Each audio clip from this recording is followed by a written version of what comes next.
कौम लूत की सरकशी जब हद से बढ़ने लगी तो अल्लाह ताला ने इन पर अज़ाब नाजिल किया। ये अज़ाब सुबह से शुरू हुआ और इशराक तक जारी रहा और इस कौम को फना कर डाला। हज़रत लूत अलैहिस्सलाम के वालिद का नाम हरन था, जो तरीक़ अज़र के बेटे और हज़रत इब्राहीम अलैहिस्सलाम के सगे भाई थे। यानी हज़रत लूत अलैहिस्सलाम हज़रत इब्राहीम अलैहिस्सलाम के भतीजे थे।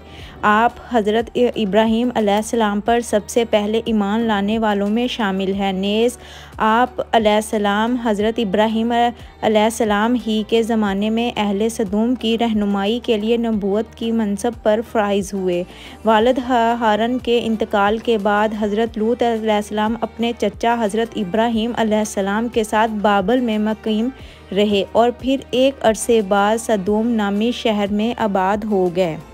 सदूम के आसपास 5 नहायत खूबसूरत शहर आबाद थे, जिनमें से हर एक की आबादी 1 लाख से ज़्यादा थी। ये इलाके नहायत सरसब्ज़ और शादाब थे और नहायत ही खूबसूरत थे।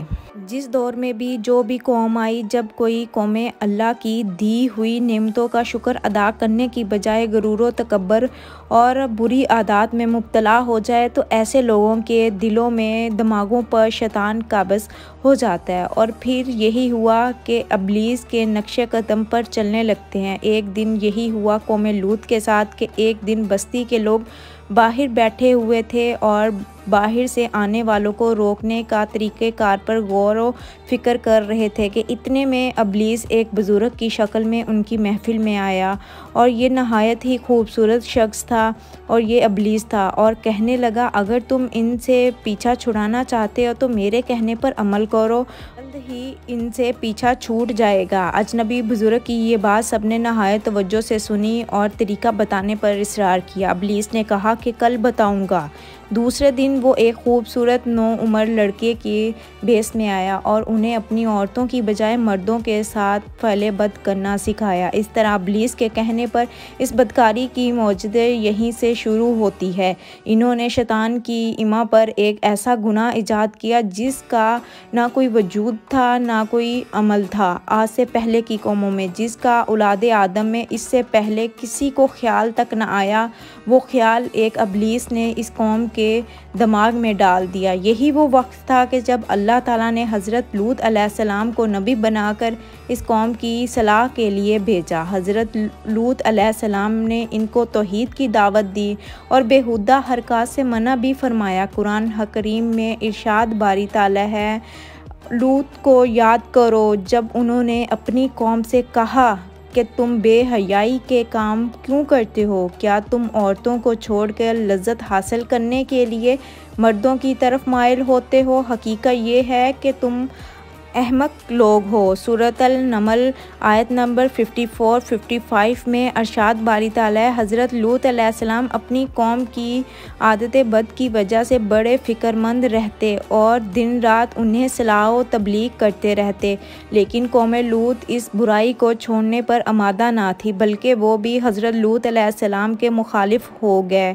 इसके साथ ही वो हज़रत लूत अलैहिस्सलाम के साथ भी सख्त रवैया रखते और इनकी बातों का मजाक उड़ाते। अरशाद बारी ताला है, कौम लूत अलैहिस्सलाम ने भी पैगंबरों को झुटलाया जब उनसे उनके भाई लूत अलैहिस्सलाम ने कहा कि तुम क्यों नहीं डरते?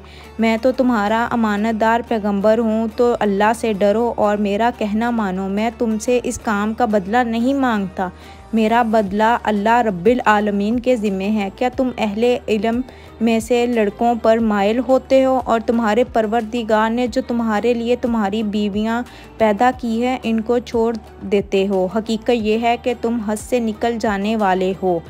इसी तरह कौम लूत ने मर्दों साथ, औरतों ने औरतों के साथ बदफेली करना शुरू कर दिया और उसके बाद अल्लाह ताला का अज़ाब इनकी तरफ लौट आया। हज़रत लूत अलैहिस्सलाम मायूस होने की बजाय कौम को हर हाल में राह रास्त पर लाने के लिए मसरूफ़ रहते।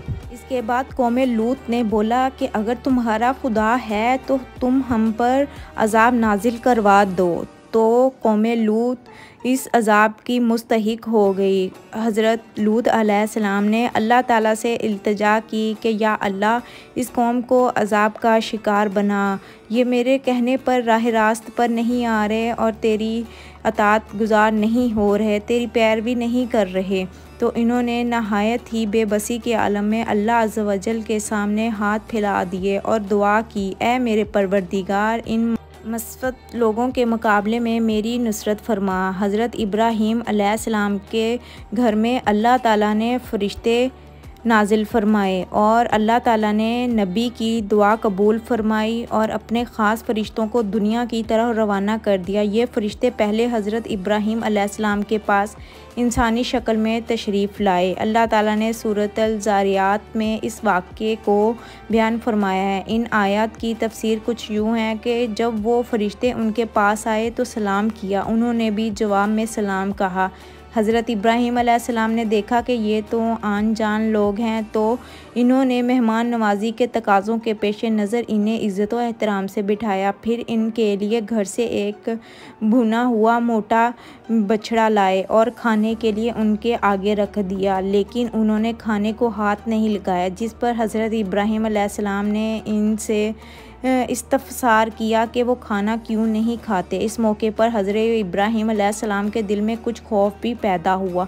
फ़रिश्तों ने जब हज़रत इब्राहीम अलैहिस्सलाम के चेहरे पर खौफ के आसार देखे तो कहा, आप हमसे खौफ ना खाएं, हम आप अलैहिस्सलाम को एक दानिशमंद बेटे की बशारत देने आए हैं। हज़रत इब्राहीम अलैहिस्सलाम ने उनसे कहा कि ए अल्लाह के भेजे हुए फ़रिश्तों, इसके अलावा तुम्हारा और क्या मकसद है? इन्होंने कहा, हम गुनहगार कौम की तरफ भेजे गए हैं ताकि उन पर मिट्टी के कंकर बरसाएं जो तुम्हारे रब की तरफ से उन हद से गुज़र जाने वालों के लिए निशान ज़दा हैं। दरअसल हज़रत इब्राहीम अलैहिस्सलाम इसलिए फ़िक्रमंद हो गए थे कि फ़रिश्ते जिस बस्ती की जानब जा रहे थे वहाँ हज़रत लूत अलैहिस्सलाम भी रहते थे। कुरान करीम में अरशाद बारी ताला है, हज़रत इब्राहीम अलैहिस्सलाम ने कहा कि इसमें तो लूत भी हैं। वो कहने लगे कि जो लोग यहाँ रहते हैं हमें सब मालूम है, हम उनको और उनके घर वालों को बचा लेंगे, इनकी बीवी के वो पीछे रहने वालों में होगी। हज़रत इब्राहीम अलैहिस्सलाम का डर और खौफ ख़त्म हो चुका था, लेकिन इन्हें इल्म था कि अल्लाह का अज़ाब कौम को निस्तो नाबूद कर देता है और हज़रत इब्राहीम अलैहिस्सलाम नहायत रहमदिल और रकीकल कल्ब थे। चनाचा ये उन्होंने फ़रिश्तों से कौम लूत के बारे में फिर इस्तफ़सार किया। जब अल्लाह ताला ने यूँ बयान फरमाया, जब इब्राहीम अलैहिस्सलाम का डर और खौफ जाता रहा और उन्हें खुश खबरी भी मिल गई तो वो कौम लूत के बारे में बहस करने लगे। फ़रिश्ते हज़रत इब्राहीम अलैहिस्सलाम से मुलाकात के बाद हज़रत लूत अलैहिस्सलाम की बस्ती पहुँचे और दोपहर के वक्त वहाँ दाखिल हुए। जब वो सदूम शहर में पहुँचे तो उनकी हज़रत लूत अलैहिस्सलाम की साहबजादी से मुलाकात होगी जो वहाँ पानी भरने पहुँची थी। फ़रिश्ते ने लड़की से पूछा, हम यहाँ कहीं ठहर सकते हैं? लड़की ने जवाब दिया, आप यहीं रुक के रहें, मैं वापस आकर बताती हूँ। दर हकीकत लड़की को डर हुआ कि अगर ये कौम के हाल लग गए तो उनसे बदसलूकी हो सकती है। वो अपने वालिद हज़रत लूत अलैहिस्सलाम के पास तशरीफ़ लाई और सूरत हाल से आगाह किया कि अब्बा जान, शहर के बाहर चंद अजनबी नौज उमर लड़के हैं, कहीं ऐसा ना हो कि कौम इनको पकड़ ले। कौम ने हज़रत लूत अलैहिस्सलाम को मेहमानों को अपने यहाँ ठहराने से मना किया, लेकिन उसके बावजूद वो छुपा कर उन्हें अपने घर ले आए। ये फ़रिश्ते हज़रत जिब्राईल अलैहिस्सलाम, हज़रत मीकाईल अलैहिस्सलाम और हज़रत इसराफ़ील अलैहिस्सलाम थे, जो नहायत ही खूबसूरत नौजवान लड़कों की शक्ल में तशरीफ़ लाए थे। हज़रत लूत अलैहिस्सलाम ने जब इन खूबसूरत लड़कों को देखा तो सख्त घबराहट और परेशानी में मुब्तला हो गए। इन्हें अपनी कौम की आदतें पेश नज़र थी कि वो कैसी आदत के मालिक हैं, ना जाने कौम इनके साथ क्या सलूक करेगी। हज़रत लूत अलैहिस्सलाम की बीवी काफ़रों से मिली हुई थी, सो उसने 9 उमर लड़कों को घर में जब देखा तो जाकर बाहर फसाद बर्पा कर दिया कि यहाँ घर में ठहराए हुए हैं 3 9 उमर लड़के जो कि बहुत ही खूबसूरत है। ये सुनकर बस्ती वाले दौड़ते हुए हज़रत लूत अलैहिस्सलाम के घर पहुँचे तो हज़रत लूत अलैहिस्सलाम ने अपने घर के दरवाज़े बंद कर लिए और नौजवानों को को एक कमरे में छुपा दिया। बदकारे मसला लोगों ने आप अलैहिस्सलाम के घर का घेराव कर लिया और इनमें से कुछ तो घर की दीवारों पर भी चढ़ने की कोशिश कर रहे थे। हज़रत लूत अलैहिस्सलाम अपने मेहमानों की इज़्ज़त के ख्याल से बहुत ज़्यादा घबराए हुए थे।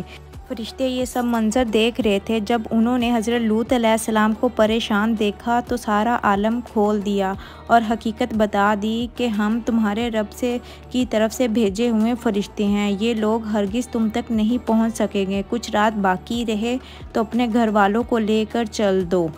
हज़रत लूत अलैहिस्सलाम अपने घर वालों को लेकर इस बस्ती से चल दिए, लेकिन उनकी बीवी को अपनी कौम का ख्याल आया और पीछे पलट कर देख लिया और कौम के साथ ही जहन्नम रसीद होगी। कौम हज़रत लूत अलैहिस्सलाम के घर का दरवाज़ा तोड़ने पर बज़द थी। चनाचा हज़रत जिब्राइल अलैहिस्सलाम ने घर से बाहर निकलकर अपने पर का एक कोना इन्हें मारा, जिससे उन सब की आँखों के डेले बाहर निकल आए और बसारत ज़ाइल हो गई। ये ख़ास अजाब इन लोगों को पहुंचा जो हज़रत लूत अलैहिस्सलाम के पास बदनीयती से आए थे। था कि अल्लाह ताला के हुक्म से हज़रत जिब्राइल अलैहिस्सलाम ने बस्ती को अपने पर से उखेड़ा और फिर अपने बाजुओं पर रख कर आसमान पर चढ़ गए। हत्ता कि आसमान वालों ने बस्ती के कुत्तों के भौंकने और मुर्गियों के बोलने की आवाज़ें सुनी। फिर उस बस्ती को ज़मीन पर दे मारा, जिसके बाद उन पर पत्थरों की बारिश हुई। हर पत्थर पर हर मरने वाले का नाम भी लिखा हुआ था। जब ये पत्थर उनको लगे तो सर पाश पाश हो गए। सुबह सवेरे शुरू होने वाला ये अजाब अशराक तक पूरी बस्ती को निस्तो नबूद कर चुका था। अगर कोई शख्स बस्ती से बाहर था तो उसे वो पत्थर उसी जगह जा लगा जहाँ वो था। अल्लाह ताला ने इस खूबसूरत बस्ती को एक नहायत बदबूदार और स्याह झील में तब्दील कर दिया, जिसके पानी से रहती दुनिया तक कोई फ़ायदा नहीं उठाया जा सकता। इस समंदर के ख़ास हिस्से में ना कोई मछली ज़िंदा रह सकती है और ना ही कोई मेंढक ज़िंदा रह सकता है। जिस भी दौर में जिस भी कौम ने अल्लाह ताला की नाफरमानी की, अल्लाह ताला की पैरवी ना की, वो कौम बेशक अजाब का शिकार हुई।